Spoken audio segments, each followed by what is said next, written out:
안녕하십니까. 오늘 응급상황 돌봄에 대해서 강의를 진행하게 된 용인송담대학교 간호학과의 성미라 교수입니다. 만나 뵙게 돼서 대단히 반갑습니다. 네, 먼저 강의에 들어가기 이전에 학습 목표를 말씀드리겠습니다. 크게 네 가지 챕터로 제가 진행을 할 텐데요. 첫 번째는 응급 상황이 어떤 것이고 어떤 원칙을 두고 치매 대상자를 보셔야 하는지, 두 번째는 일반적인 응급 상황, 그리고 세 번째는 구체적인 응급 상황에 대해서 간단한 대처 방법과 그거에 대한 학습을 하도록 하겠습니다. 그리고 마지막으로는 치매 대상자가 특히 치매와 연관된 다양한 응급 상황들이 많이 발생됩니다. 그래서 정신행동 증상이라든지 또는 경련이라든지 또는 어르신이 가지고 계시는 다양한 신체 증상에 관련된 그런 부분들과 함께 응급 상황이 벌어졌을 때 어떤 대처 방법을 하셔야 되는지를 오늘 시간에 공부하도록 하겠습니다. 그러면 이제 첫 번째 치매 대상자의 응급 상황의 특성에 대해서 말씀을 드리겠습니다. 일단 치매 대상자들이 어떠한 상황이 응급 상황인지 그 부분을 먼저 이해하는 차원이 필요한데요. 실제로 치매 어르신들은 다 아시겠지만 치매라는 특성 자체가 인지 기능이 많이 감소되게 되고 또 노인이라고 하는 그 부분 자체가 가지게 되는 다양한 특성이 있습니다. 특히 치매 어르신들은 인지 기능이 감소되기 때문에 응급 상황에 노출이 되기도 쉬울 뿐더러 또 응급 상황이라고 하는 것을 본인이 제대로 인지하지 못하는 경우가 굉장히 많습니다. 그리고 어떤 문제가 발생이 됐을 때 타인에게 알려야 되는데도 불구하고 그것들이 제대로 이루어지지 않습니다. 뿐만 아니라 노인이 대부분이시잖아요. 그렇다 보니까 급격한 활력 징후가 변화가 된다든지 또는 특히 이제 우리가 선망이라고 하는 부분이 있죠. 그래서 이런 이제 정신적인 부분에 포함이 되는 여러 가지 의식적인 변화, 그리고 또 특히나 어르신들이 이제 탈수가 굉장히 많이 예상이 됩니다. 이것은 치매의 특성이기도 하죠. 그래서 물을 드시거나 또는 음식을 드시거나 이런 것들에 대해서 인지가 많이 떨어지시다 보면 탈수, 더 나아가서는 낙상, 그리고 약물에 대한 투약 오류도 생각보다 많이 생길 수 있습니다. 그래서 이런 문제들이 노출되기가 쉽고, 그 다음에 노화의 특성 때문에 근력이라든지 이런 부분들이 이제 젊으실 때와 다르죠. 그러다 보니까 신체 조정 능력이 굉장히 부족해지고, 그로 인해서 균형을 잃을 수가 있습니다. 그래서 균형을 잃게 되면서 생기는 여러 가지 낙상에 대한 사고 위험률이 굉장히 높다라고 우리가 꼭 이해하시고 계시면 좋겠습니다. 또 하나는 어떤 응급 상황이 사실은 이제 생기지 않을 상황임에도 불구하고 치매 대상자의 특성에 따라서 이것이 자칫하면 아주 우리가 생각보다 훨씬 더 예상할 수 없는 단계까지, 예상 외의 단계까지 가는 경우들이 있습니다. 크게 이제 제가 예를 들어서 이제 기록을 해놨는데요. 예를 들자면 뒤에 자세하게 설명드리겠지만 뇌졸중 같은 초기 증세가 있을 때 일반적으로 이거를 보호자가 인지하지 못하게 되면 시기를 놓칩니다. 그래서 아주 중요한 우리가 흔히 말하는 골든타임을 놓치게 되는 거죠. 그래서 이제 상상 외에 더 안 좋은 예후를 가져오게 되는 경우들도 있고요. 그 다음에 특히 이제 어르신들한테 많이 오게 되는 폐렴 같은 것도 실제로 우리가 다양한 이제 폐렴 증상들이 있는데 이런 폐렴 증상에 대한 또는 감염에 대한 증상에 대해서 인지하지 못하는 또는 표현을 제대로 하지 못하는 경우가 많아서 이런 것들이 치료를 적지에 받지 못하고 나쁘게는 폐혈증까지도 이렇게 이제 진행이 되는 경우들이 있어서 굉장히 특히나 어르신들이 이런 이제 인지 자체의 어떤 부분들을 스스로 할 수 없을 때 주변에 계시는 보호자나 또는 가족들이 굉장히 관심 있게 보셔야 되는 부분들이 분명히 이런 차원에서 있다라고 보여집니다. 또 하나는 아까 잠깐 언급을 했던 것처럼 이제 음식이나 약물을 너무 과량으로 복용할 수도 있고 어떤 경우는 거르실 수도 있습니다. 그래서 그로 인해서 저혈당이나 고혈당 같은 위험에 노출되기가 쉽고요. 또 하나는 이제 치매의 특성상 보여지는 정신행동 증상입니다. 그래서 정신행동 증상은 실제 파국적인 행동이나 또는 이제 끊임없이 이제 배회 같은 걸 하시다 보면 이것들이 사고로 이어질 수도 있고 더 나아가서는 또 발작이나 이물질에 대한 질식 등도 치매 어르신의 생명에 위험을 줄 수도 있습니다. 그래서 꼭 무엇보다도 치매 대상자를 대하실 때는 아주 세심한 주의가 필요하다. 그리고 응급 상황이 일어나지 않도록 하는 주의를 좀 더 기울여야 된다라고 이해하시면 좋겠습니다. 그러면 이런 응급 상황의 특성을 저희가 이제 이해하는 차원에서 몇 가지 원칙을 제가 말씀드리도록 하겠습니다. 첫 번째는 가장 중요한 게 우선적으로 치매 대상자의 상태를 파악하는 것이 가장 중요합니다. 어떤 상태인지를 빨리 응급 상황에 노출되었을 때는 파악하시는 것이 우선적이고요. 두 번째는 현재 처해 있는 이런 이제 상황이 위험 지역인지, 그렇다면 빨리 안전한 지역으로 옮기도록 하셔야 되고, 혹시 주변에 위험물이 있다면 빨리 위험물을 즉시 제거하시는 것이 필요합니다. 그리고 무엇보다 어르신을 이제 반듯한 수평에 이렇게 딱딱한, 어떻게 보면 이제 어르신의 여러 가지 상황들을 빨리 파악할 수 있도록 좀 더 이제 반듯한 수평에 눕혀 놓으시고, 그리고 어르신의 의식과 나아가서는 호흡, 그리고 맥박 이런 것들을 확인하셔서 빨리 응급처치가 필요하다라고 판단이 되면 지체 없이 이제 진행을 하시는 게 좋습니다.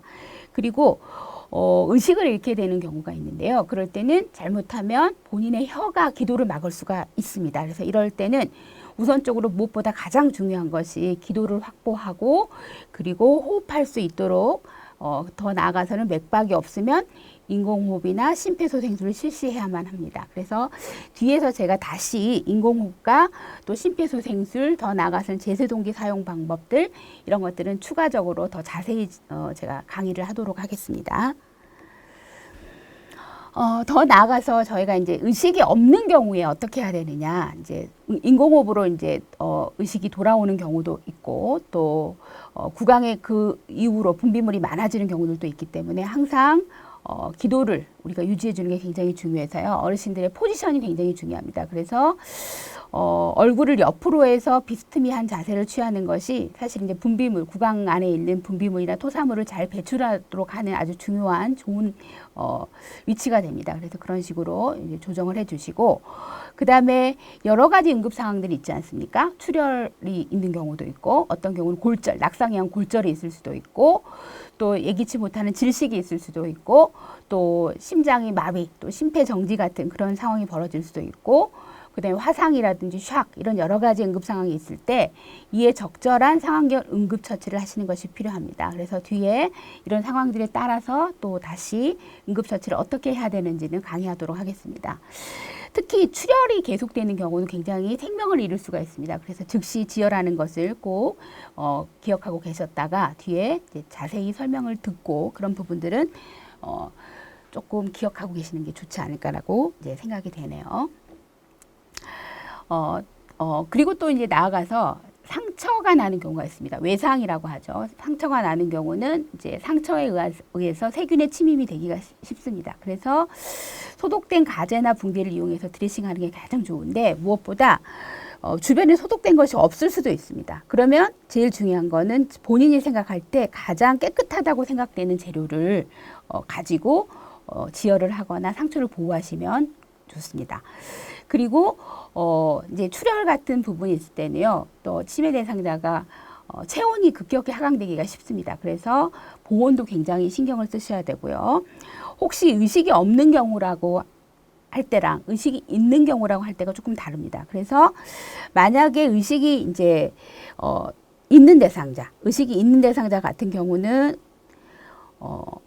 똑바로 눕혀서 이제 머리를 한쪽으로 한다거나, 그래서 혹시 토물이 아까 말씀드린 것처럼 이제 구토물이 넘어오거나 이럴 때는 구토물이 기도를 막지 않도록 해주는 것이 굉장히 필요합니다. 자, 그 외에도 낙상으로 인한 부상 시 어떻게 하느냐. 특히 이제 부상을 당하게 되면 우리가 육안으로 확인되지 못하는 부상이 있을 수가 있습니다. 그래서 사실은 이제 부상이 예측이 될 때는 어르신을 이렇게 크게 움직이지 않는 것이 필요합니다. 잘못해서 움직이다가 보면 신경이 손상이 당하거나, 그래서 우리가 이제 상황 외의 또 상태들을 가져올 수 있기 때문에 응급처치를 실시하더라도 부득이한 경우가 아니라면 크게 움직이지 않도록 하는 것이 원칙입니다. 아까도 잠깐 말씀드렸지만 또 쇼크를 예방한다거나 출혈이 있을 때는 특히나 체온을 유지시키는 것이 굉장히 중요하고요. 골절이 의심될 때는 골절된 부위를 잘 지지하시고 조심스럽게 대상자를 운반하시는 것이 필요합니다. 그리고 혹시 이제 옷을 탈의를 해야 되는 경우가 있습니다. 그럴 때는 혹시 어르신이 한쪽 또 이렇게 다친 쪽이 있지 않습니까? 그러면 다친 쪽이 아닌 손상받지 않은 쪽에서 먼저 팔이나 다리를 벗깁니다. 그래서 그 다음에 손상받은 쪽을 벗기시는 것을 이제 하시는 게 편하고요. 어떤 경우는 벗기 힘든 경우도 있습니다. 그럴 때는 옷의 솔기 부위를 가위로 잘라서 벗기는 것도 하나의 방법입니다. 그래서 이런 원칙들을 알고 계시면 좋을 것 같습니다. 그리고 무의식 상태가 있는 경우들이 있습니다. 근데 이제 여기서는 이제 중요한 몇 가지 포인트가 뭐냐면 의식이 있느냐 없느냐가 굉장히 중요합니다. 그래서 무의식 상태일 때는 절대로 경구로 어떠한 것도 주어서는 안 됩니다. 여기서 어떠한 것은 물도 해당이 됩니다. 또한 의식이 혹시 있는 경우라 하더라도 복부에 상처가 있거나 출혈이 있는 경우는 절대로 경구로는 아무것도 주어서는 안 됩니다. 뿐만 아니라 우리가 이제 바이탈 사인이라고 하는 활력 징후에 영향을 줄 수 있는 알코올 같은 그런 이제 음료들도 절대 주어서는 안 되고요. 환자가 굉장히 불안해할 수 있습니다. 그래서 불안을 제거하기 위해서는 대상자를 항상 말로써 안심시키는 것을 잊지 않으셔야 됩니다. 그리고 마지막으로 모든 이런 상태나 처치들은 항상 기록을 해주시는 게 필요합니다. 그리고 조금 다른 의료진에게 인계될 때까지는 일정한 간격을 두시고 환자를 평가하고 관찰하는 것을 원칙으로 하셔야 됩니다.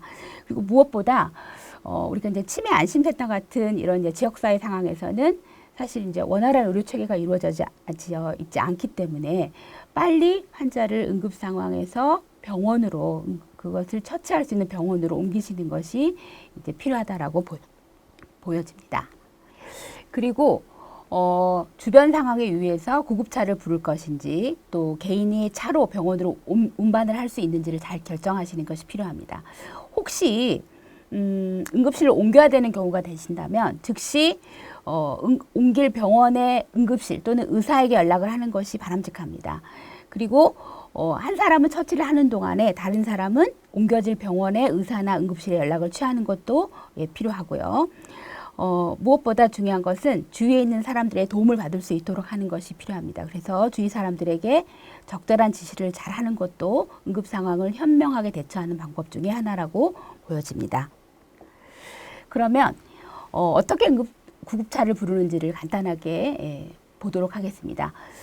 많이 구급차를 불러보시지는 않잖아요. 우리가 평상시에. 그러나 그 상황에서 좀 더 우리가 구급차를 현명하게 부를 수 있는 방법들을 제가 몇 가지 이렇게 적어놨는데 한번 보시면 첫 번째는 일단 우리나라는 119에 전화를 하는 거죠. 응급 상황이 벌어졌다. 그러면 응급차가 필요할 때는 119에 전화를 하고요. 전화를 해서 응급 환자인지 이제 말을 하고 이것이 사고인지 아니면 다른 질환에 의한 건지를 말씀드리는 게 좋습니다. 그리고 치매 대상자의 연령, 그리고 이름, 그리고 여성인지 남성인지 성별 정도는 말씀을 해주시는 게 좋고요.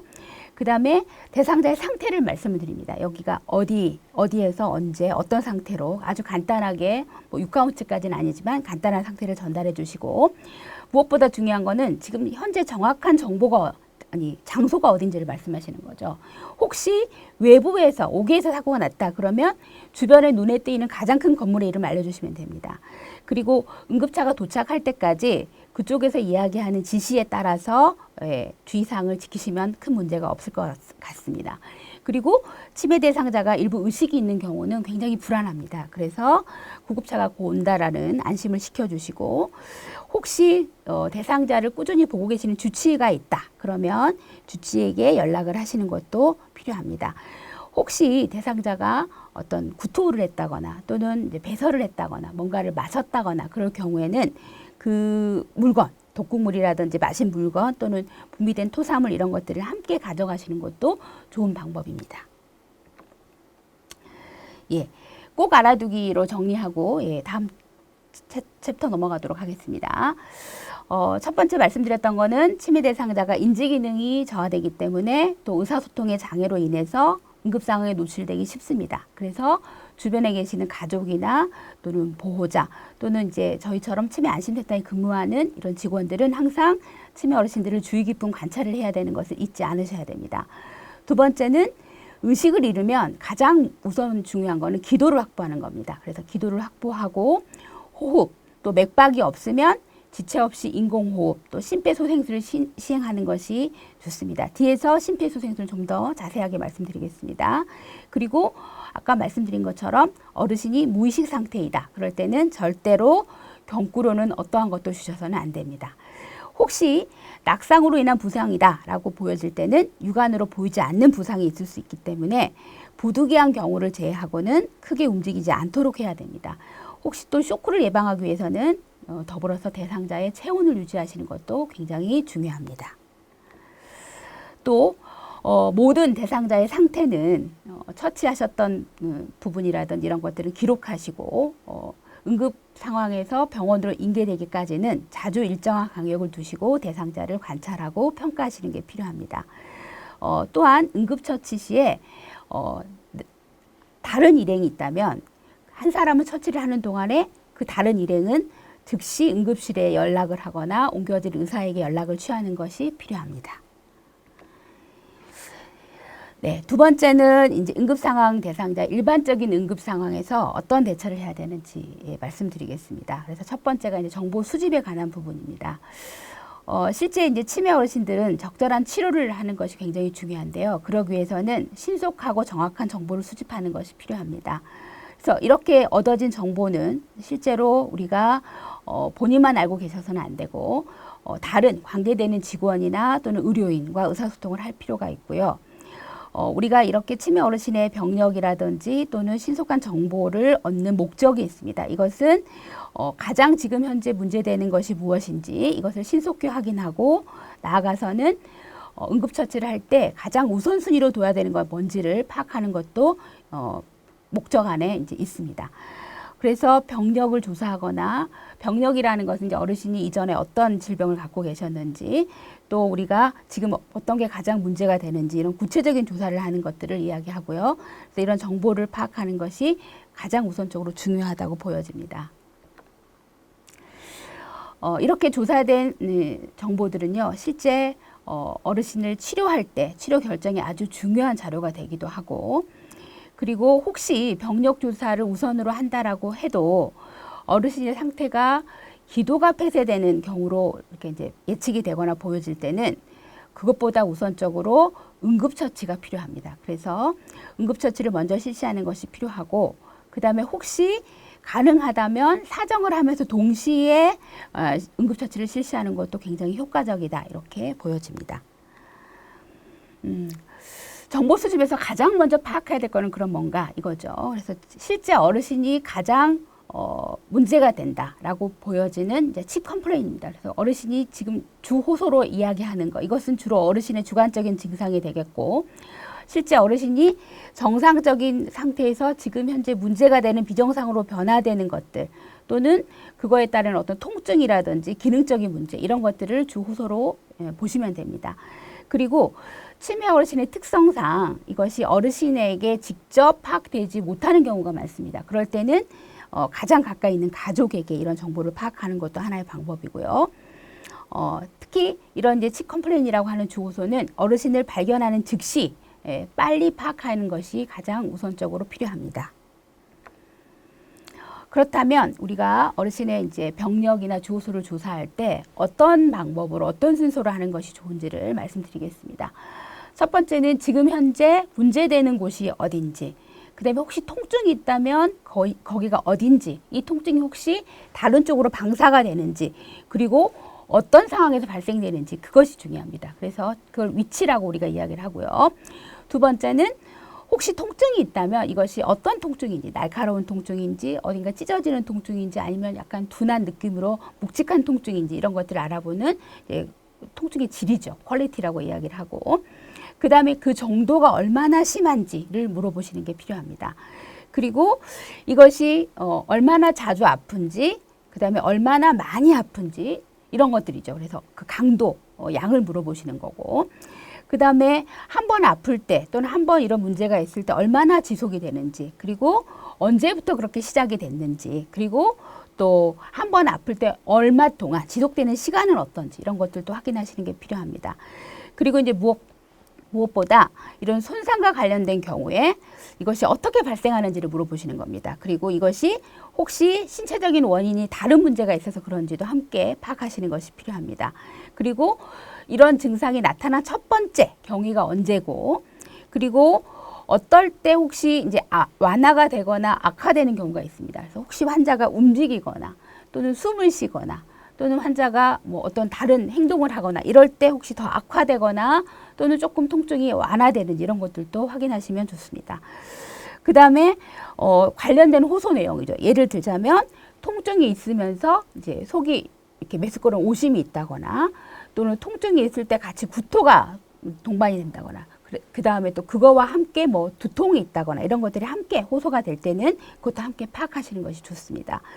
그리고 혹시 증상을 조금 변화시키는 그런 문제들이 있는지, 그래서 예를 들자면 뭐 그 부위를 마사지한다거나 또는 진통제를 뭐 투여했다거나 그럴 때 좋아졌다라면 그런 부분들도 조사하시는 것이 필요합니다. 지금까지는 이제 현재 병력을 조사하는 거고요. 이걸 마친 다음에는 이제 과거 병력을 조사하는 것이 필요합니다. 그런데 과거 병력도 항상 중요한 거는 현재 문제에 초점을 두시고 이것이 얼마나 직접적인 영향을 주는지 이걸 파악하시는 겁니다. 그래서 현재 문제를 중심으로 해서 과거 병력을 조사하시는 것이 중요하다. 이렇게 보여집니다. 과거 병력을 조사하실 때는 이 어르신이 주로 이제 이전에 내과 질환이 어떤 게 있었는지, 예를 들자면 심장 문제라든지 또는 호흡기 문제라든지 또는 이제 신장, 콩팥의 문제라든지 또는 뭐 고혈압이나 당뇨 이런 내과 질환이 있는지 없는지를 물어보시고, 그 다음에 이제 그와 관련된 어떤 정기적인 복용하는 약물이 있는지, 그리고 혹시 복용 중인 약물이 있다면 그 약물의 이름이 뭔지, 그리고 최근에 가장 언제 복용했는지, 만약에 오늘 복용했다면 몇 시에 복용했는지도 물어보시는 게 필요합니다. 그리고 이제 최근 몇 시간 이내에 혹시 그 외에 약물이라든지 또는 알코올 이런 것들 드셨다면 언제 얼마나 드셨는지도 파악하시는 게 필요합니다.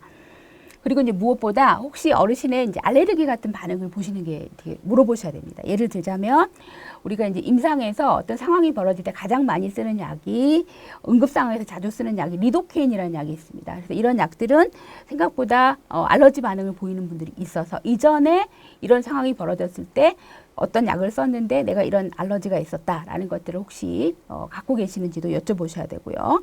또 진통제 중에 트리돌이라는 진통제 같은 경우는 이제 굉장히 또 과민 반응을 일으키시는 분들은 이 진통제를 투여한 다음에 이제 오심, 구토 뭐 등등의 반응을 보이시기도 하거든요.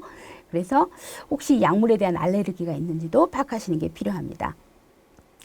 그리고 더 나아가서는 어르신이 이제 다른 기저질환 때문에 정기적으로 방문하는 병원이라든지 또 병원이 혹시 있다면 병원의 이름은 어딘지, 왜냐하면 가급적이면 대상자를 병원으로 이송하실 때 어르신이 기존에 다니던 병원으로 이송하시는 것이 굉장히 필요하거든요. 그래서 이런 것들도 알아놓으시는 것이 바람직합니다. 다음은 우선순위입니다. 그래서 일반적인 응급 상황에서 우리가 어떤 우선순위를 두고 어르신을 보셔야 되는지, 예를 들자면 단시간에 여러 명의 치매 대상자들이 응급 상황에 처하게 되는 경우가 발생했다. 그럴 때는 어떤 분을 우선으로 먼저 저희가 처치를 하고 치료를 하는 것이 원칙인가, 이것이 이제 중요하죠. 실제로 우리가 이런 어르신의 우선순위, 대상자를 분류하는 책임을 가지고 있는 분은 실제 이제 대상자를 병원에 후송하기 전까지 인공호흡이라든지 기도 유지라든지 이런 일을 먼저 하는 것을 함께 원칙으로 하고 있고요. 그래서 이런 책임을 맡는 분을 꼭 정해 놓으시는 게 필요합니다. 왜냐하면 이 상황에서 여러 사람들이 서로 다 같이 말이 달라지다 보면 굉장히 또 우왕좌왕하는 일들이 벌어질 수 있기 때문에 이런 우선순위를 정하는 사람은 이런 후송에 관련돼서 또 응급 어떤 인공호흡, 또 기도 유지 이런 일을 하는 것도 함께 여러분들이 기억하고 계시면 좋겠습니다. 우선순위 중에 이제 첫 번째, 우리가 생명을 구하기 위해서 즉각적인 치료를 요하는 대상자의 우선순위가 있습니다. 그것이 바로 기도를 방해하는, 또 기도가 폐쇄되는 문제입니다. 그래서 사실 우리 인간이 살아가는 데서 가장 중요한 게 숨을 쉬는 거죠. 그래서 기도를 방해하거나 폐쇄를 일으킬 수 있는 모든 손상이 여기에 이제 해당이 되는데요. 질식이라든지 또는 흡인성 흉곽 손상이라든지 또는 긴장성 기흉이라든지 이런 상황들이 사실은, 또는 얼굴의 안면에 손상을 당했다든지 이런 문제 때문에 기도가 방해되거나 폐쇄될 수가 있습니다. 그러면 가장 우선순위에 두시는 것이 필요합니다. 두 번째는 생명을 구하거나 또는 즉각적인 치료가 요하는 대상자 중에 출혈입니다. 이것은 여러 가지 출혈의 이제 증상들이 있지만 이 출혈의 그 상태가 굉장히 즉각적인 지혈을 요한다라고 생각을 하시는 것은 1순위 안에 드시는 것이 필요합니다. 그리고 손상이나 골절 또는 출혈로 인해서 쇼크를 일으킬 수 있는 손상이다라고 판단이 되시면 역시 1순위 안에 포함을 시키는 것이 필요합니다. 나머지 이제 두 번째 2순위는 긴급 수술 요하는 대상자입니다. 그래서 내장이 손상이 됐다거나 특히 이제 치료를 요하는 혈관 손상이 있다거나 또는 점점점 의식이 없어져가는 폐쇄성 뇌 손상을 보인다거나 그럴 때는 2순위로 이제 판단을 하시면 됩니다. 그리고 나머지 3순위는 수술을 필요로 하긴 하지만 약간의 지연이 조금 이제 괜찮은 지연을 조금 할 수 있는 대상자입니다. 그래서 감압을 요하는 척추 손상을 보인다거나 또는 어떤 이물질을 제거해야 되는 이제 연조직. 그래서 연조직이라 하면 뭐 우리가 피부라든지 근육이라든지 이런 부분을 말하죠. 이런 데 이제 상처가 났다거나 또는 경한 골절. 그래서 약간의 골절이나 또는 탈구가 의심이 된다거나 눈이 손상이 됐다거나 아직은 질식을 수반하지 않은 이런 상악 손상, 얼굴 부위에 손상이 있다거나 이런 경우에는 이제 제3순위로 분류를 합니다. 그래서 이렇게 1, 2, 3순위가 필요한 이유는 우리가 동시에 여러 명의 치매 대상자가 한 번에 응급 상황에 노출되었을 때 누구를 먼저 우선으로 해서 응급처치를 빨리빨리 연계를 하느냐 이것을 이야기하는 거기 때문에 기억해 놓고 계시면 좋겠습니다. 그렇다면 일반적인 응급 상황에서 저희가 이제 사정을 어떤 순서로 하는지를 말씀드립니다. 치매 대상자를 응급 상황에서 우리가 이제 1차 사정할 때 가장 중요한 우선순위가 있습니다. 여기서 말하는 우선순위랑 제가 뒤에서 심폐소생술과 관련된 순서를 말씀드리는데요. 그 순서는 조금 다릅니다. 지금 말씀드리는 것은 이제 사정상에서 어시스먼트를 할 때 어떤 순서를 두고 우리가 보느냐 이걸 말씀드리는 거죠. 가장 이제 우선순위의 첫 번째는 에어웨이, 즉 기도 유지입니다. 그래서 우리가 숨을 쉴 수 있도록 그래서 이 산소 공급과 관련된 것이 가장 중요하고요. 두 번째는 브레싱, 그래서 호흡입니다. 그리고 마지막은 순환, 그래서 ABC, 그래서 에어웨이, 브레싱, 그리고 서큘레이션에서 ABC 순서를 기억해 놓으시면 좋겠습니다. 더불어서 사정할 것이 조금 더 있다라고 권장을 하는 것이 있는데 이제 이것이 신경학적인 상태를 보는 겁니다. 그래서 이제 ABC 다음이 D죠. D는 우리가 disability에서 장애 정도를 보는 겁니다. 그리고 E라고 하는 E는 이제 어떤 환경에 노출이 되어 있느냐. 이것을 이제 우리가 이야기를 해서 그 순서의 앞자만 따서 머릿속에 기억해 놓으시면 좋은 게 A, B, C, D, E 순서로 우선순위를 정하고 1차 사정을 한다라고 생각하시면 됩니다. 그러면 이제 사정에서 먼저 말하는 AOA, 즉 A의 사정은 뭘 말하는가 다시 정리를 하자면 기도 상태를 우리가 이제 보는 거죠. 얼마나 기도가 개방이 되어 있느냐. 실제 이제 이런 상태에서 어떤 중재가 요하는지를 우리가 잠깐 본다면 실제로 이제 병원 같은 임상 상황에서는 뭐 엑스레이를 찍거나 또는 경추에 외상이 있는지를 확인하는 이런 이제 단계까지 가겠지만 우리가 일반적인 이제 안심센터 상황에서는 일단 환자 자세를 유지하는 것이 굉장히 중요합니다. 그래서 일단 기도 상태가 개방이 되었는지를 확인하면서 기도 개방을 위해서 목의 위치가 한쪽으로 이렇게 편이 되거나 또는 턱이 이렇게 아래로 처지다 보면 기도가 이렇게 막히는 경우가 있죠. 그래서 턱을 위로 올려서 기도를 개방해주는 이런 것들을 중재로 함께 시행하시면 됩니다. 두 번째 B는 이제 브레싱이죠. 그래서 호흡을 보는 거죠. 호흡을 그냥 보는 게 아니라 이 호흡이 얼마나 빨리 또는 얼마나 천천히 그리고 정상 호흡 레벨 안에서 어떤 변화를 보이느냐 또는 호흡이 얼마나 많이 깊냐 또 호흡을 하는 데 있어서 너무 힘들어서 어떤 다른 부속 근육을 사용할 만큼 높은 그런 이제 노력을 해야 되느냐 이런 것들을 함께 보시는 겁니다. 그리고 호흡음이 어떤 마찰음이 같이 동반된다거나 이런 것들도 굉장히 정상적인 범위에서 벗어나기 때문에 그리고 호흡할 때 이 흉곽의 움직임이라든지 또는 흉부의 다른 어떤 특히 늑골 부위 이런 외상을 이제 받게 되면 굉장히 호흡에서의 변화가 있습니다. 그리고 이제 무엇보다 기관이 가운데 중앙에 위치하고 있는지 이런 것들을 보시는 것도 필요합니다. 그래서 이런 호흡에서 이제 문제가 될 때는 우리가 다양한 중재들을 하죠. 그래서 산소 공급을 한다거나 또 우리가 흔히 알고 있는 여러 가지 임상에서는 병원 상황에서는 다양한 이제 기도를 유지할 수 있는 그런 이제 방법들을 씁니다.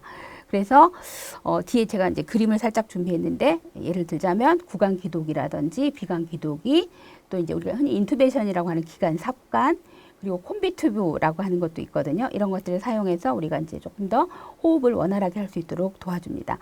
또 이제 호흡을 방해하는 이물질이 있다. 그러면 제거를 하셔야 되고, 특히 이제 어떤 외상이나 이런 것들 때문에 이제 그 폐 쪽에 이제 공기가 차는 이런 기운 같은 문제가 있을 때는 빨리 응급 상황으로 연계를 해서 치료할 수 있도록 하시는 것이 필요합니다.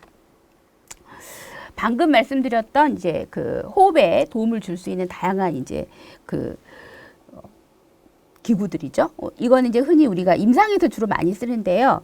에어웨이라고 하는 구강 기독입니다. 그래서 호흡이 원활하게 할 수 있도록 이렇게 혀를 눌러주면서 구강 안에 이제 이렇게 삽입을 시키면 간단하게 사용할 수 있는 건데, 주로 이제 의식이 있는 경우에는 이 에어웨이를 사용하는 게 굉장히 이제 불편할 수 있습니다. 그래서 무의식 환자에게 주로 많이 우리가 사용할 수 있고요.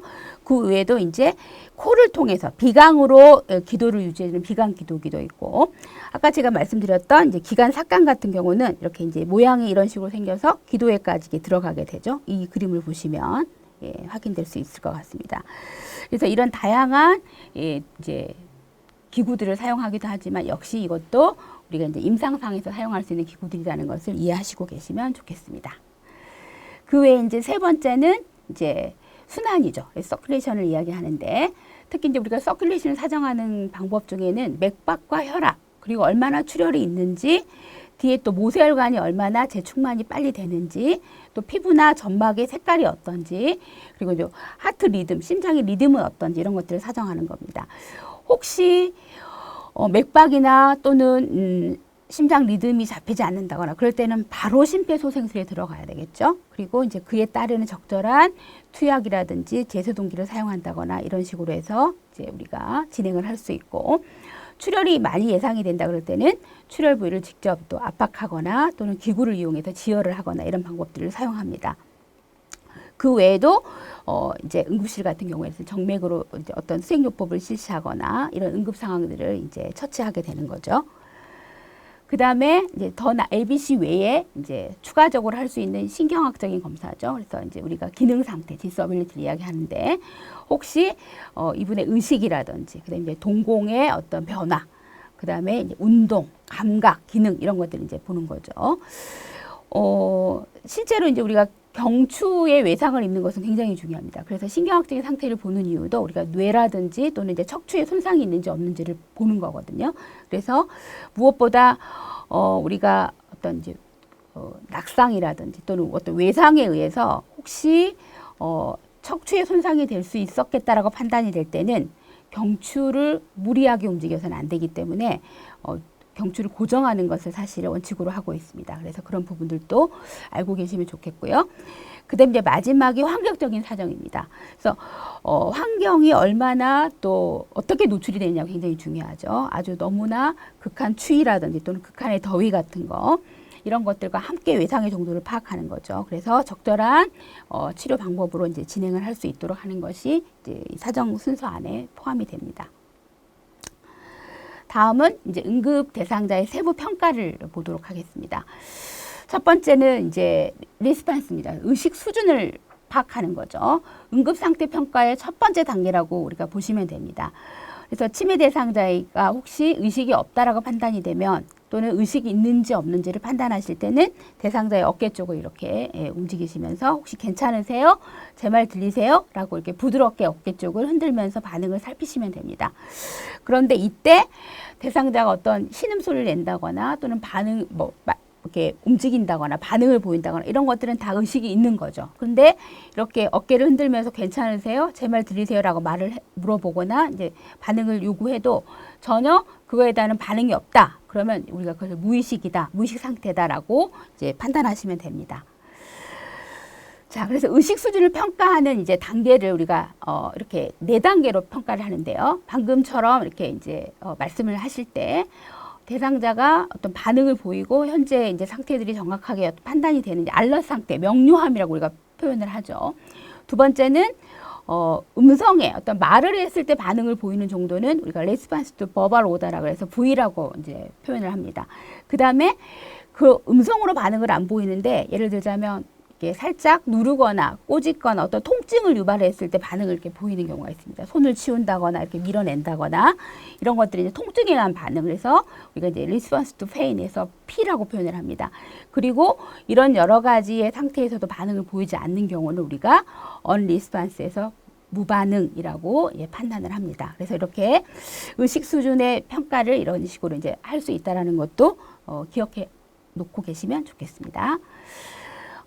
모든 의식 불명 상태라고 우리가 이제 판단하는 외상 환자들 아까도 잠깐 언급했지만 무엇보다 중요한 게 경추나 척추에 손상이 있을 것으로 가정하는 것이 필요합니다. 그래서 경추나 척추에 손상이 혹시 있게 됐을 때 이제 무리하게 환자를 움직인다거나 그래서 애려 이런 이제 신경계통의 문제가 더 야기될 수가 있기 때문에 혹시 움직이게 되는 경우가 있더라도 이렇게 손으로 머리를 또는 고정하거나 목에 이런 그림에서 보시는 것 같은 이런 경추 칼날을 씌우고 환자를 이제 움직이는 것이 필요한데요.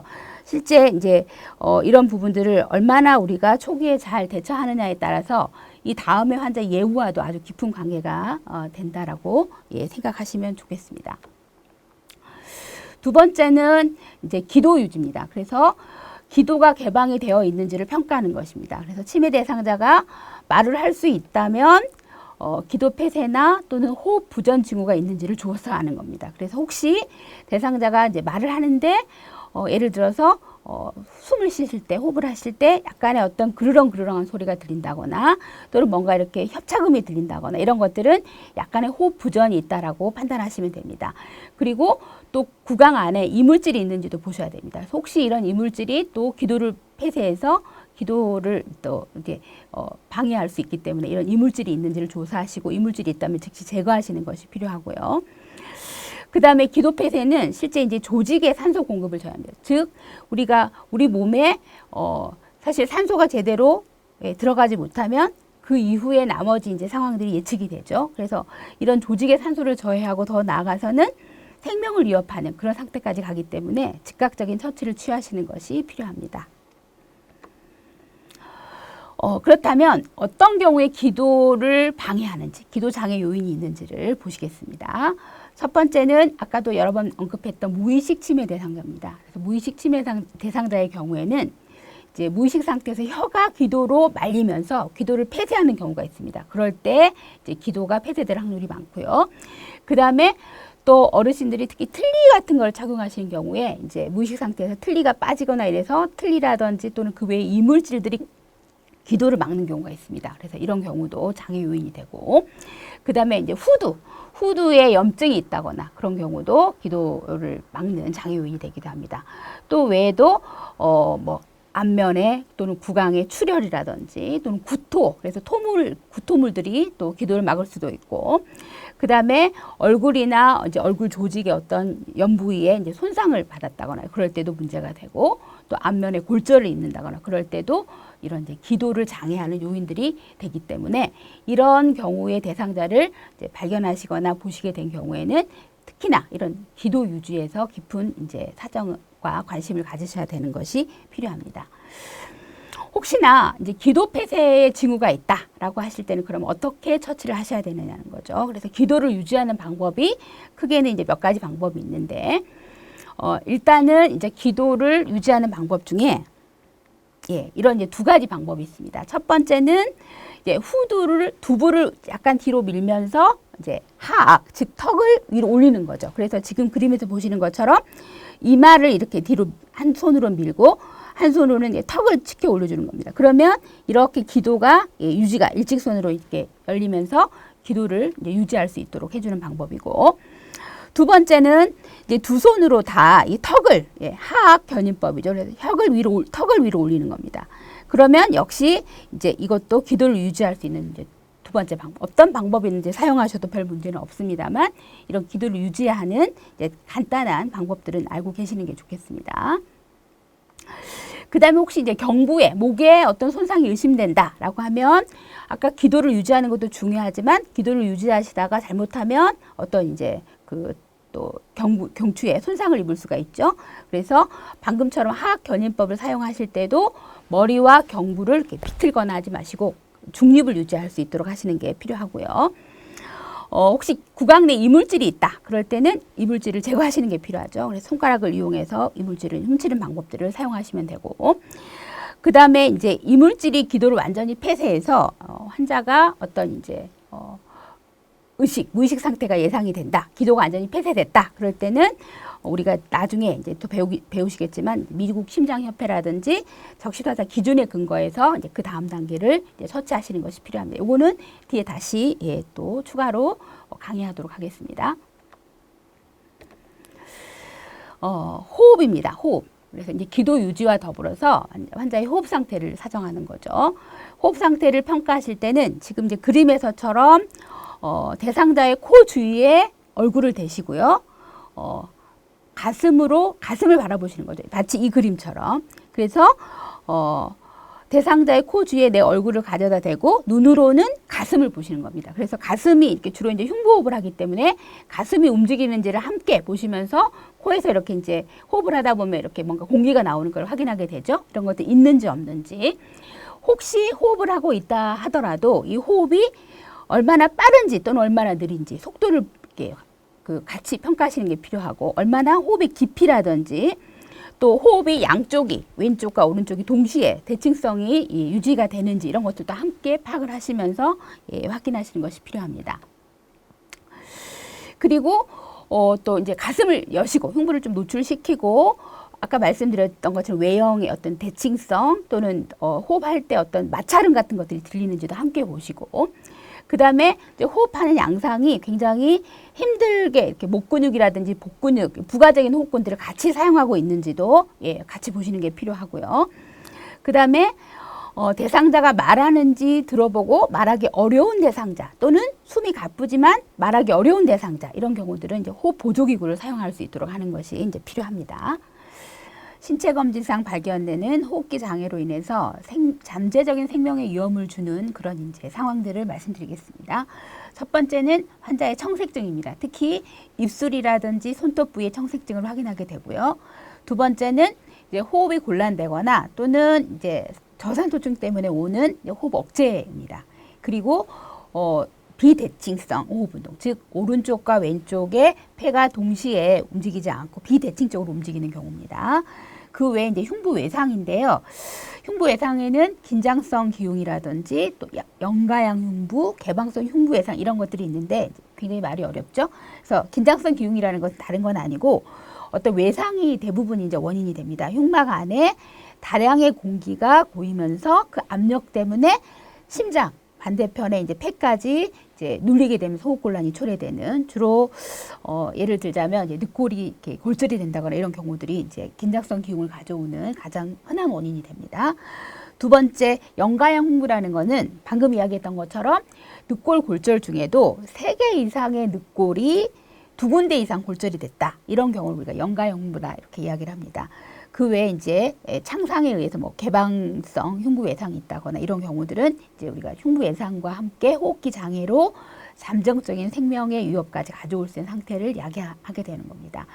또는 기관이 한쪽으로 이렇게 왼쪽이나 오른쪽으로 편의되어 있다거나 또는 목에 있는 경정맥이 많이 팽만되어 있다거나 이런 상태들을 발견하게 되시면 이것은 호흡기 장애가 나중에 잠재적인 생명 위험까지 가져오게 될 응급 상황이다, 이렇게 보여지시면 됩니다. 그 다음에 주로 보면 이제 치매 대상자가 동반된 질환이 아프거나 외상으로 인해서 호흡이 곤란한 경우에는 특히 이제 산소 투여가 필요합니다. 그래서 우리가 주로 이제 아주 매우 심각하거나 아픈 치매 대상자에게 어떤 외상으로 인한 이런 이제 대상자에게 호흡수가 어떠냐에 따라서 우리가 이제 정상 범위 안에 호흡이냐 아니냐를 판단하는데, 보통 정상 범위 호흡은 분당 12 내지 18회를 이야기합니다. 그래서 1분에 12번 내지 18번 이제 호흡을 하는 거죠. 근데 비정상적인 우리가 흔히 말하는 이제 서호흡이라고 하죠. 그래서 느린 호흡이라고 이야기하는 것은 분당 10회 이하의 호흡을 이야기하고, 그 다음에 또 빈호흡이라고 하는, 그래서 여러 가지 이제 그 이유에 의해서 분당 28번 이상 빠른 호흡을 한다. 이런 경우에는 이제 호흡 보조가 필요하다, 이렇게 판단이 됩니다. 그리고 이런 대상자의 호흡 상태에 따라서 적절한 산소 공급과 산소량을 결정하는 것도 필요하게 되고요. 혹시 호흡이 부적절하다 그러면 이제 구조호흡을 하게 됩니다. 그래서 필요에 따라서 이제 마우스 투 마우스 호흡법을 하게 되기도 하고, 이제 마우스와 포켓 마스크를 사용해서 호흡을 하기도 하고, 그 외에 뭐 캐뉼라를 사용한다거나 이런 여러 가지 방법들을 이제 사용하게 됩니다. 또 뭐 임상에서는 안부백 같은 걸 사용하기도 되죠. 그 다음에 이런 상태로도 전혀 호전이 되지 않는다. 그러면 이 다음 단계가 이제 기관에 삭관을 한다거나 또는 또 윤상 갑상 연고를 절제해서 여러 가지 이제 호흡을 도와주는 방법들을 시술하게 되는 거죠. 다음은 순환입니다. 그래서 기도 유지, 그 다음에 이제 호흡, 그 다음에 이제 판단해야 되는 게 순환 상태를 평가하는 겁니다. 그래서 얼마나 혈액 순환이 되고 있는지. 그래서 특히 이제 외상 환자 같은 경우는 사실 머리에서 발끝까지 신속하고 정확하게 빨리 출혈을 파악하시는 게 필요하고, 치매 대상자의 이제 피부 색깔이라든지, 그다음 피부에 이렇게 피부를 만졌을 때 너무 차갑다거나 너무 뜨겁다거나 이제 온도나 또는 축축함 같은 습도 이런 것들을 조사하고, 그 외에도 이제 순환에서 가장 우리가 조금 이제 판단하는 데 도움이 되는 것이 바로 경동맥 맥박을 촉진하는 겁니다. 그래서 지금 이제 그림에서처럼 이렇게 대상자의 요 목에 경동맥, 어떻게 보면 경동맥은 심장과 가장 가까운 중요한 동맥이라고 우리가 판단이 되죠. 이 경동맥을 촉진해서 맥박이 1분에 몇 번, 그리고 맥박의 이제 규칙성이라든지 질이 어떠냐. 그러니까 질이 예를 들어 굉장히 약하게 맥박이 뜰 수도 있고 뭐 이런 것들을 판단하는 거죠. 그래서 이런 경동맥 맥박을 판단하는 것이 순환을 확인하는 데 굉장히 도움이 되는 평가 사정 방법이고요. 그 외에도 방금 그림에서처럼 이런 요골동맥을 통해서 우리가 또 간단하게 맥박을 판단하는 방법이 있습니다. 그래서 우리가 쉽게는 이런 요골동맥을 통한 맥박을 판단하는 이제 방법이 있고, 그다음에 좀 더 이제 경동맥 맥박까지 판단하는 방법들이 있다라는 걸 알고 계시면 좋겠고, 어찌됐든 이런 이제 맥박을 신속하게 평가하기 위해서 이제 그런 주로 우리가 쓰는 게 요골동맥이나 또는 어떤 경우는 팔꿈치 앞에 있는 상완동맥을 사용하기도 합니다. 이런 맥박을 분당 몇 회, 그리고 어떠한 규칙성을 가지고 뛰느냐, 이게 이제 중요하죠. 그래서 보통 정상 맥박의 수는 1분에 60에서 80회입니다. 뭐 그럼 이제 85회는 비정상이냐, 그건 아니고 이제 넓게는 보통 이제 1분에 60에서 이제 100회 이내로 뛰면 됩니다. 그래서 분당 100회가 넘는다, 그럼 저희가 이제 빈맥이다라고 이야기를 하고, 분당 60회 이하로 뛴다, 그러면 우리가 천천히 뛰는 서맥이다라고 이야기를 합니다. 그리고 무엇보다 횟수도 중요하지만 맥박이 얼마나 규칙적으로 뛰느냐, 이게 이제 또 같이 봐야 되는 이런 이제 사정의 이제 요건 중에 하나죠. 그래서 혹시 맥박이 불규칙하게, 예를 들자면 뭐 똑똑똑 이렇게 떼야 되는데 똑또도독 뭐 이런 식으로, 이런 거는 이제 우리가 다른 걸 예측할 수가 있게 되는 거죠. 그래서 특히 이제 맥박이 측정되는 지점에 따라서 우리가 일부는 이제 혈압, 수축기 혈압을 반영하기도 하지만 주로 이제 경동맥은 맥박이 잡히는데 요골동맥은 맥박이 잡히지 않는다. 그럴 때는 우리가 혈압에 특히 이제 그 심장이 이완할 때 이완기 수축기압, 심장이 수축할 때 수축기압을 우리가 보통 이제 60에서 80 정도로 예측을 하거든요. 그래서 이런 것들을 좀 이해하고 계시면 좋겠습니다. 그 다음에 이제 순환에서 우리가 또 확인할 수 있는 방법 중에 하나가 모세혈관의 재충혈입니다. 그래서 주로 이제 심혈관 상태를 반영하는 이제 방법 중에 하나인데, 아주 간단합니다. 대상자의 손톱 끝을 이렇게 그림에서처럼 누릅니다. 눌러서 특히 이제 엄지 저부를 누르거나 검지 저부를 이렇게 눌러서 하얗게 된 상태에서 띄었을 때 정상적으로 빨리 색깔이 이제 붉은색으로 돌아오는 거죠. 이것이 2초 이상 지연이 돼도 색깔이 빨리 붉은색으로 돌아오지 않는다. 그러면 이제 순환이 부적절하거나 심혈관 기능에 장애가 있다거나 이런 것들을 이제 의미합니다. 그래서 이런 평가 지표도 알고 계시면 좋겠습니다. 특히 이제 순환 장애 증상 및 이제 징후에서 우리가 어떤 것들을 그 외에 또 볼 수 있느냐면, 의식 수준이 많이 감소되거나 변화된다거나, 경동맥이 아까 말씀드린 것처럼 팽만이 된다거나, 피부 상태가 차갑거나 축축하거나 창백하다거나, 그다음에 이제 심장 음을 우리가 청진을 통해서 확인하게도 되기도 하고, 그다음에 얼마나 환자가 이리타블하고 불안정한가, 또는 갈증 같은 것들을 호소하느냐, 이런 것들이 이제 우리가 순환 장애 증상과 징후를 판단하는 이제 그런 상황들이라고 보여집니다. 특히 이제 무의식 치매 대상자 같은 경우는요, 호흡이 없고 경동맥 맥박이 없다. 그러면 바로 해야 되는 게 뭘까요? 그게 바로 이제 심폐소생술에 들어가는 거죠. 이건 뒤에 다시 자세하게 하겠습니다. 또 어떤 경우에 심한 출혈이 있다. 그러면 당연히 그 출혈 부위를 직접 깨끗한 이제 뭐 소독이 되면 더 좋겠지만 깨끗한 것을 이용해서 직접 압박을 한다거나, 거상법은 심장보다 그 출혈비를 올리는 겁니다.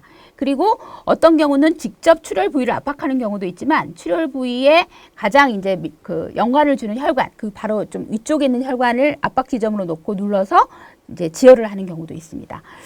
그리고 이런 이제 대부분의 경우에 이런 처치를 할 때 대상자가 굉장히 불안해하죠. 그래서 혹시 이송을 하고 있다, 이송 중이라면 이제 어르신에게 심리적인 안정을 취할 수 있도록 하는 것도 필요하고, 그렇다면 이제 뭐 원인에 무관하게 이제 순환장애가 있다면 병원에 가서 다양한 정맥 주입이라든지 투약 이런 방법들을 이제 시행하게 되는 거죠.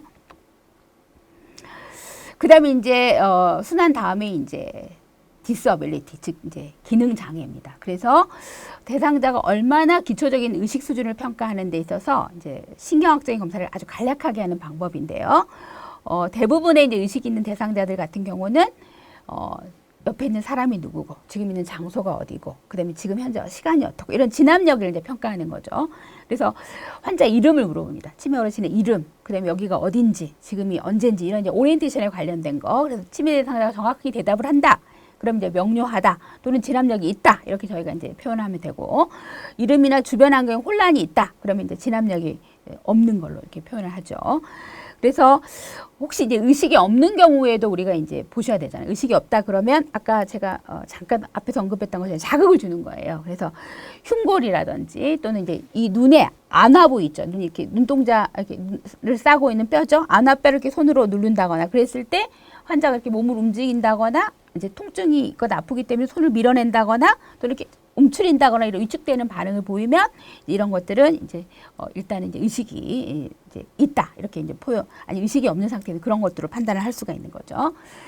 그리고 또 특히 이제 치매 질환의 특성상 대상자 이름, 장소 이런 거 기억하지 못하는 경우도 있을 수 있잖아요. 그래서 이런 경우에는 그 다음 단계에 좀 더 적용 가능한 그런 이제 평가 방법을 알려드리도록 하겠습니다. 그래서 일단 이제 우선순위를 평가하는 데 있어서 우리가 가장 많이 사용하는 것이 주로 이제 임상에서 GCS라든지 RTS 같은 이런 이제 방법들을 사용하는데 그다지 어려운 방법은 아니기 때문에 제가 뒤에서 간단하게 표를 이용해서 말씀드리도록 하겠습니다. 그리고 이제 운동에 대한 평가 같이 할 수 있고요. 이제 뭐 오른쪽, 왼쪽 팔을 이렇게 움직이는지, 그다음에 또 이제 통증에 대한 평가도 할 수가 있고, 그다음에 이제 환자가 눈을 뜨는지 또는 언어적인 반응을 보이는지 이런 중추신경의 기능을 함께 평가할 수 있습니다. 그 외에 이제 만약 외상을 당한 후에 의식이 없거나 또는 이제 머리나 또는 이제 목 부분, 경부에 통증을 호소한다. 그러면 아까도 말씀드렸지만 무리하게 움직여서는 절대 안 됩니다. 그래서 경부, 목 부분을 고정시킨 다음에 또는 척추를 고정시킨 다음에 이런 평가들을 시행하셔야 됩니다. 그것이 이제 후에 어떤 이제 문제가 되는 이것 때문에 또 다른 어떤 장애를 가져올 수 있기 때문에 그런 부분들을 꼭 주의하셔서 이제 평가를 시행하시고, 너무 대상자를 거칠게 다루거나 그러면 손상의 악화의 위험이 있습니다. 그래서 잘못하면 척추 손상이나 이런 것들 때문에 마비가 올 수도 있고 그런 또 예측하지 못하는 상황이 벌어질 수 있기 때문에 이런 것들 항상 이제 주지하시면서 평가하시는 것이 필요합니다.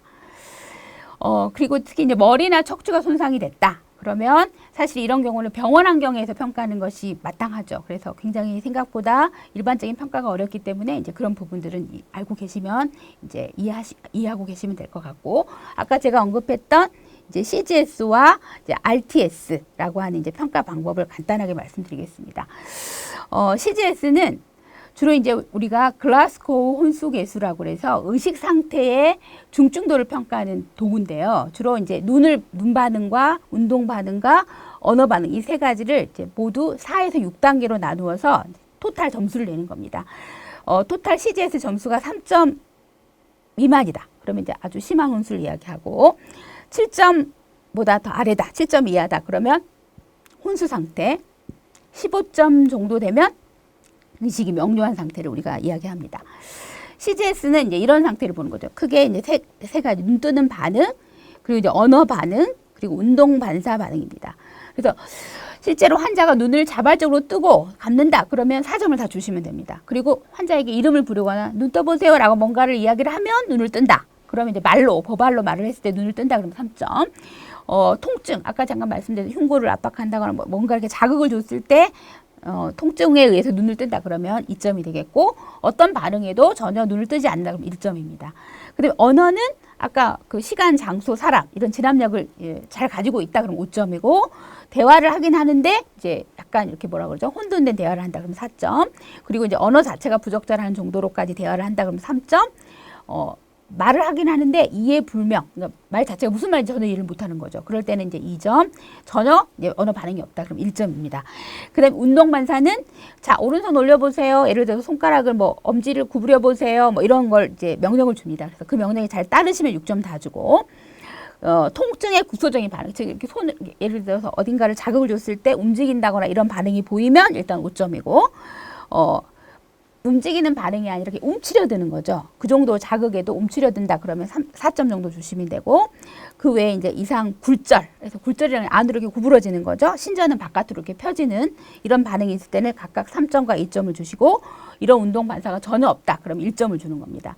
그래서 토탈 점수가 아까 말씀드린 것처럼 15점 이상이다 그러면 의식이 명료한 거고 7점 이하일 때는 혼수 그리고 그 더 아래 4점, 3점 이하면 아주 심한 혼수를 예측할 수 있는 겁니다.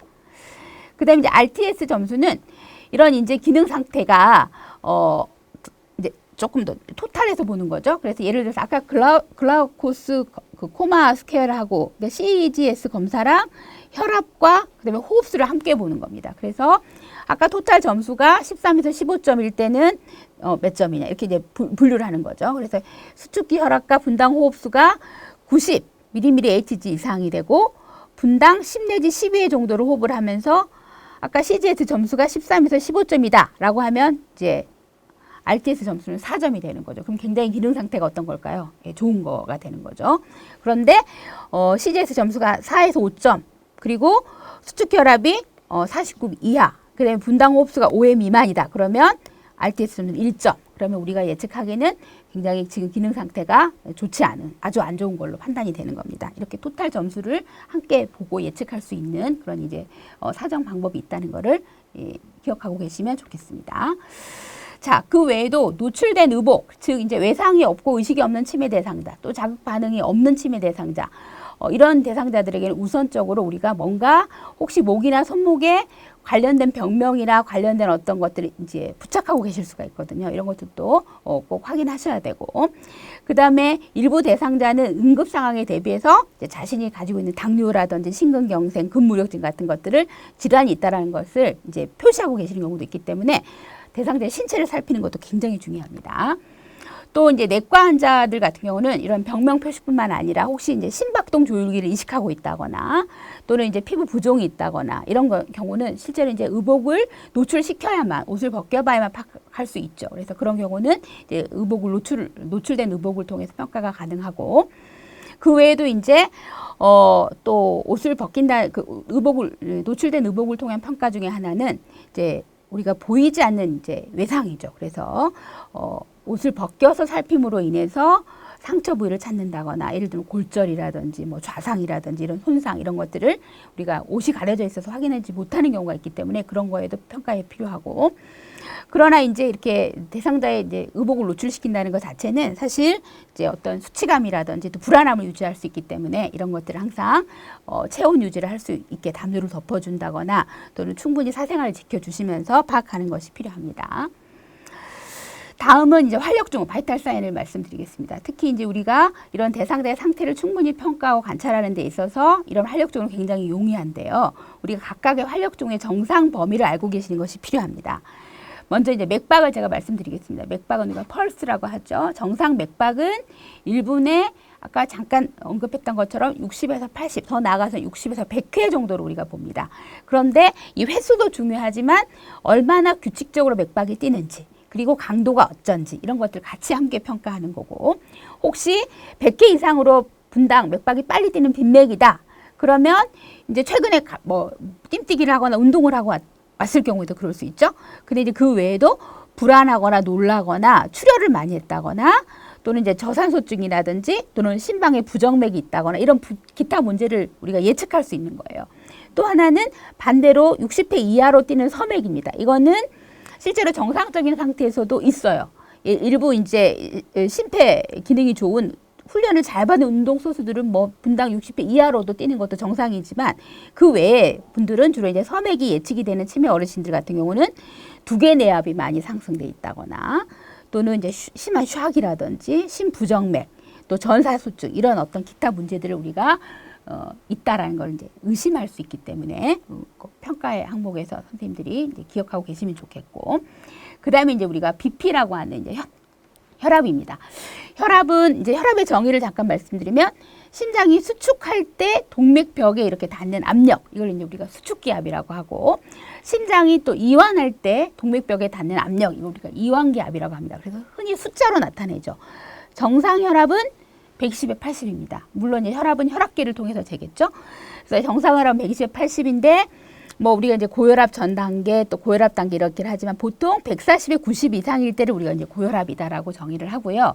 혈압이 높을수록 관상동맥이라든지 심혈관계라든지 뇌졸중이라든지 또는 말초혈관 병변 이런 유발의 가능성이 높고, 그 다음에 이제 특히 뭐 고혈압에 의해서 직립성 저혈압을 예측하거나 이런 것들이 있기 때문에 또 혈압에 대한 것도 함께 사정하시는 것이 필요합니다. 그 다음에 호흡입니다. 호흡의 정상 호흡수는 1분에 12 내지 18회입니다. 그래서 한번 숨을 들이마셔서 내쉬는 거를 이제 1회 호흡이라고 우리가 보는데 이것이 분당 보통 12에서 18회 정도. 근데 호흡을 평가하실 때는 대상자에게 호흡을 평가하고 있다는 것을 알려주시면 호흡하다가 중간에 이제 이렇게 불안해하거나 또는 이제 의식이 되다 보면 제대로 된 호흡이 안 될 수가 있죠. 그래서 자연스럽게 맥박을 이렇게 측정하는 것처럼 하시면서 주로 이제 성인들은 흉부호흡을 하기 때문에 가슴이 들락날락하는 것들을 판단하시면 돼요. 그래서 호흡이 얼마나 깊은 또는 리듬이 어떤지 수는 어떤지, 그래서 특히 심장에 문제가 있거나 외상이 있거나 호흡곤란이 있는 대상자들은 이제 호흡음을 또 청진기를 통해서 청진해 볼 수도 있는 그런 단계까지 갑니다. 그리고 스킨입니다. 피부 색깔입니다. 피부 색깔과 체온을 이제 부가적인 정보로 보시는데요. 피부 색깔이 이제 정상이거나 붉은 또 경우가 있고 또 창백한 경우도 있고 피부가 청색증이 있는 경우도 있고 또 얼룩덜룩한 경우도 있죠. 그래서 각각의 이제 이런 상태들을 우리가 의심해 볼 수 있다라는 것도 이제 보시면 됩니다. 그다음에 이제 퓨필 사이즈, 동공이죠. 동공은 우리가 브레인의 상태를 평가하는 거울이 된다라고 이제 할 만큼 굉장히 또 중요한 평가 중에 하나인데, 동공을 관찰하는 거죠. 그래서 동공이 정상적인 동공은 양쪽 크기가 대칭성이 있고, 그다음에 이렇게 펜라이트 같은 걸 댔을 때 빛에 대해서 동공이 동시에 정확하게 수축이 되는 이런 것들이 이제 우리가 평가 지표 안에서 정상적인 동공의 상태라고 보여지죠. 이런 이제 퓨필의 상태도 같이 확인하시면 되겠고, 그다음에 이제 동공의 상태를 평가했는데 동공 자체가 굉장히 아주 작은 핀포인트라고 그래요. 점과 같이 작은 크기의 동공을 보인다라고 하면 우리가 이제 예측할 수 있는 것들이 이런 이제 축동제를 썼거나 마약 제제를 사용하는 가능성이 있고, 또 동공이 굉장히 많이 퓨필이 확장되어 있다. 그러면 머리의 손상 또는 이제 사망한 경우도 이렇게 됩니다. 그다음에 환각제를 사용하거나 이런 경우에는 동공이 많이 풀려 있다 이렇게 우리가 표현을 하죠. 그다음에 동시에 양쪽 동공이 다르게 크기가 다르다. 그러면 이제 한쪽 일직성 두부 손상, 특히 이제 스트로크, 뇌졸중이라든지 뇌외상, 종양 이런 것들을 이제 우리가 예측할 수 있고, 양쪽 측면으로 이제 확장이 되는 거죠. 그래서 거기에 고정이 되어 있다. 그러면 이제 우리가 뇌간에 심한 브레인 뇌간의 손상을 예측할 수도 있습니다. 자, 꼭 알아두기 부분 뭐 간단하게 짚고 넘어가겠습니다. 치매 대상자 응급 상황에서 1차 사정의 가장 중요한 순서는 A, B, C죠. 그래서 A는 기도 유지, B는 호흡, 그리고 C는 순환입니다. 그 다음에 기도 폐대가 징후가 있다. 그러면 아까 제가 기도를 이제 유지시켜주는 방법 알려드렸죠. 그래서 이마를 이렇게 뒤로 젖히고 턱을 올리는 후부, 두부, 후굴, 하거상법. 그리고 주로 이제 그 외에 그런 것들로 기도를 유지한 후에 그 외에 이제 비강 인두기라든지 코 인두기 같은 걸 사용해서 기도를 유지할 수 있겠다. 그 다음에 이제 무의식 대상자 같은 경우에 호흡이 없고 경동맥 맥박이 없다. 그럼 바로 해야 되는 건 뭐냐면 심폐소생술이 되겠습니다. 그 다음에 이런 이제 치매 대상자를 충분히 평가하고 관찰하는데 용이하게 하는 것 중에 하나가 이제 활력 징후를 판단하는 거죠. 그래서 환자의 맥박, 호흡, 그리고 혈압, 그 외에 뭐 동공 사이즈 이런 것들을 이제 판단할 수 있다. 이렇게 이제 정리하고 다음 장으로 넘어가도록 하겠습니다.